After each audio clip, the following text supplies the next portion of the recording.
आपसे मिलने का या आपसे चर्चा करने का जो मुख्य कारण है, जैसा कि आप सभी जानते हैं कि कल बालाघाट हमारे बहुत नज़दीक में जो बालाघाट के घाट है, पेवाड़ा का रेत घाट, वहाँ पर जो अवैध रेत का खनन हो रहा है लगातार, और 100 से 150 डंपर रेत वहाँ अवैध तरीके से निकाली जा रही है। उसकी कई दिनों से मेरे पास आम जनता के द्वारा, नागरिकों के द्वारा शिकायत मुझे प्राप्त हो रही थी, और इसीलिए आकस्मिक निरीक्षण करने के लिए कल मैं धापेवाड़ा घाट गई, और वहाँ पर जो हमने देखा तो एक तरह से ये समझ लीजिए कि शासन को सरेआम करोड़ों रुपए का राजस्व का चूना लगाया जा रहा है, और इस तरफ किसी भी न प्रशासन का ध्यान है, न खनिज विभाग के अधिकारियों का ध्यान है। ये बहुत ही गंभीर बात है।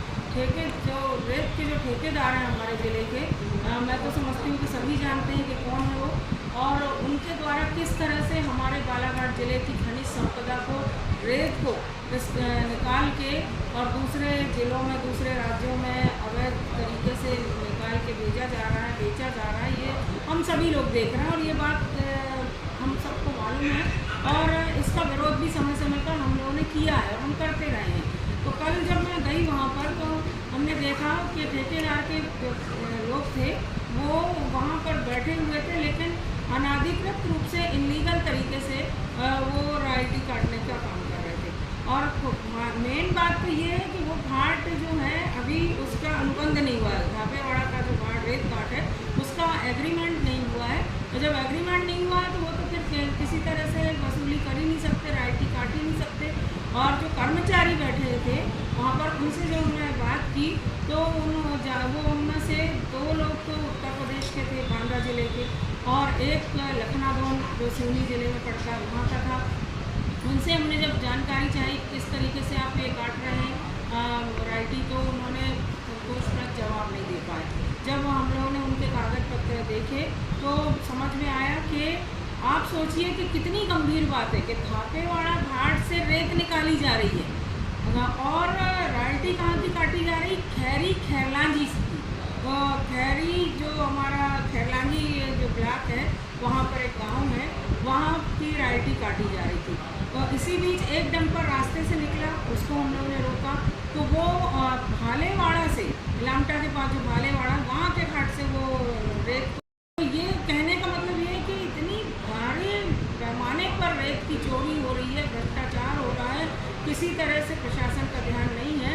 अब जब हमने फिर खनिज विभाग के अधिकारियों को फ़ोन किया, जब जिला खनिज अधिकारी उनसे बात की, तो उन्होंने पहले तो ये कहा कि ठीक है मैडम, मैं भिजवाता हूँ। उसके बाद कुछ देर बाद फिर हमने जब संपर्क साधा तो उन्होंने कह दिया कि मैं तो अभी भोपाल में हूँ और मैं अपने मातहत अधिकारियों को भिजवाता हूँ। तो 1.5 घंटे बाद, जबकि बालाघाट से धापेवाड़ा की दूरी मुश्किल से 10 किलोमीटर है, लेकिन 1.5 घंटे बाद खनिज अधिकारी आए, खनिज इंस्पेक्टर आए, और उन्होंने फिर 6 डंपर मौके पे पाए गए। उनकी जब्ती की कार्रवाई हमने खुद खड़े रह के करवाई, और फिर पुलिस विभाग को भी सूचना दी गई। तो पुलिस विभाग के भी यहाँ के थाना प्रभारी अपने नए स्टाफ के साथ आए। तो कहने का मतलब ये है कि कितने बड़े पैमाने पर रेत का अवैध खनन हो रहा है, चोरी हो रही, और ज़्यादातर डंपर बाहर से आ रहे हैं। सिवनी ज़िले की बहुत बड़ी संख्या में यहाँ पे आ रहे हैं। यहाँ की रेत जबलपुर तक जा रही है, पूरे इलीगल तरीके से रेत का खनन हो रहा है, और इस पे हमारे जिला प्रशासन का ध्यान आकृष्ट कराना जिम्मेदारी है हमारी, और जिला प्रशासन को इस पर ध्यान देना ही चाहिए, क्योंकि सभी जानते हैं कि बहुत बड़े पैमाने पर यहाँ रेत की चोरी हो रही है। और जो ठेकेदार के लोग हैं वो बाहर ज़िले के हैं, बाहर प्रदेश के हैं, उनका कोई पुलिस वेरिफिकेशन नहीं हुआ है, कोई उनके ऑथेंटिक वो अपनी जानकारी नहीं दे पा रहे हैं कि वो हैं कौन, क्या हैं। और मैंने कल भी कहा था, फिर आपके माध्यम से मैं कहना चाहती हूँ कि हमारा बालाघाट ज़िला 2 चीज़ों में हम कह सकते हैं, एक तो वन संपदा, खनिज संपदा और जल संपदा से भरपूर ज़िला है। दूसरी बात, हमारा ज़िला बेहद संवेदनशील ज़िला है, नक्सल प्रभावित ज़िला है। उसके बावजूद अगर बिना पुलिस वेरिफिकेशन के दूसरे स्टेट के लोग आकर यहाँ ठेकेदार के साथ मिलकर काम कर रहे हैं, तो ये समझ लीजिए कि आपराधिक गतिविधियों को बढ़ावा मिलेगा कि कम होंगी। ये भी एक सोचने वाली बात है। और फिर मैं आपके माध्यम से ध्यान आकृष्ट कराना चाहूँगी कि विगत 4 महीने पहले जिला सीमांकन होना था रेत घाटों का, तो उस समय हम लोग की 6 विधायकों की बैठक ली थी उन्होंने, और हमारी बैठक में पुलिस अधीक्षक भी थे मौजूद। तो तब ये बात आई थी कि भाई ठेकेदार के लोग बहुत बड़ी संख्या में बाहर के राज्यों से आते हैं, जिनको कोई पहचानता नहीं है, जानता नहीं, और कई बार मारपीट की और कई गंभीर घटनाएं होती रहती हैं। तो पुलिस अधीक्षक ने बोले कि हम लोगों को आश्वस्त किए थे कि हम बहुत जल्दी उनका पुलिस वेरिफिकेशन करवा के और बराबर नाम से उनकी पूरी जानकारी सूची आप लोगों को भी हम पहुंचाएंगे।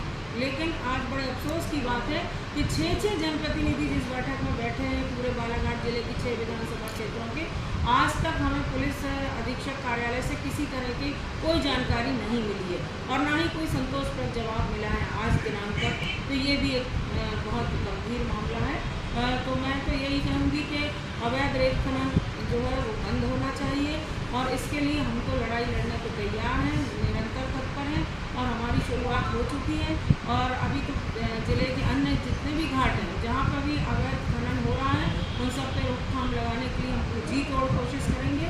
एक तरफ खनिज अधिकारी कह रहे हैं कि आसपास जो डंप है, रेत जो डंप करके रखी गई है, बहुत बड़ी तादाद में रेत भी डंप कर की गई है, तो वहाँ पर हमने जब खनिज अधिकारी से जानकारी ली कि ये रेत के ढेर इतने सारे किस तरह से रखे हुए हैं, तो उनका कहना था डंप तो है लेकिन ये हम लोगों ने इसकी जब्ती बना ली है।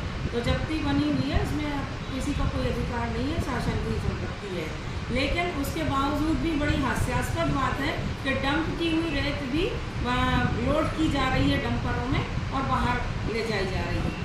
और एक महत्वपूर्ण बात मैं आप लोगों का ध्यान आकृष्ट कराना चाहूँगी कि फॉरेस्ट के रिजर्व क्षेत्र में भी रेत का खनन हो रहा है। ये बहुत गंभीर मामला हमने कल आंखों से देखा है। अब जहाँ तक सीमांकन हुआ वहाँ तक रेत ठेकेदार को पूरा अधिकार है, वो निकाल सकते हैं, उसमें किसी की कोई आपत्ति नहीं है, हमारी भी नहीं और किसी की होना भी नहीं चाहिए, लीगल है। लेकिन अगर रिजर्व फॉरेस्ट इलाके तक से भी रेत अगर निकाली जा रही है तो फिर कहने की बात है कि फिर वन विभाग क्या कर रहा है?